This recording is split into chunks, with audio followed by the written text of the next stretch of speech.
Ngayon po ay ating ibabahagi ang buwan upang magpaparamdam ang taong matagal nang hindi nagpaparamdam sa inyo.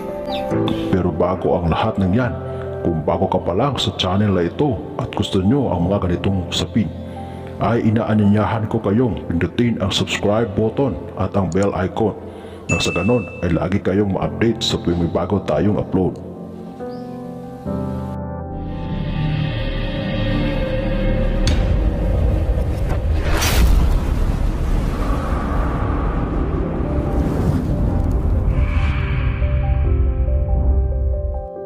Ito po ay pwede sa asawa na nasa malayo na hindi nagpaparamdam. Sa may mga utang, ito ay pwede rin gamitin. Sa mga lumayas, pwede rin po ito gamitin. Basta gawin lamang ito ng may pananalig at pagtitiwala na ito'y magkatotoo at gagana para sa iyo.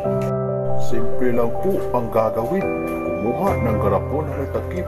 Dapat po ay may takip. Sa iyong altar ay buksan ang takip ng garapon at ibulong o bigkasin ang buong pangalan ng tao na iyong pagagamitan sa ritual na ito.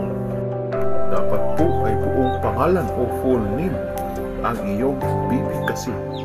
Pagkatapos mong mabanggit ang pangalan ay isunod ito ng 9 na beses.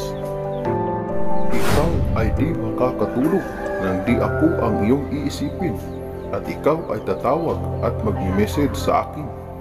Ikaw ay magpaparamdam sa akin.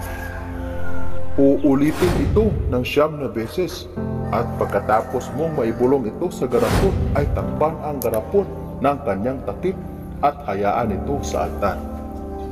Gawin lamang ito sa gabi bago ka matulog. Gawin ito gabi-gabi hanggang makita ang resulta. Pag gawin ulit ito, same lang po ang proseso. Buksan ang garapon at ibulong ang pangalan at apelyido at isunod ang salita. Gawin ito ng may pananalig, pagtitiwala at walang pag-aalinlangan para lubos mong makuha ang bisa nito. Hanggang dito na lamang ang ating kaalaman para sa araw na ito. Muli, maraming salamat sa inyong walang sawang panonood. God bless us all.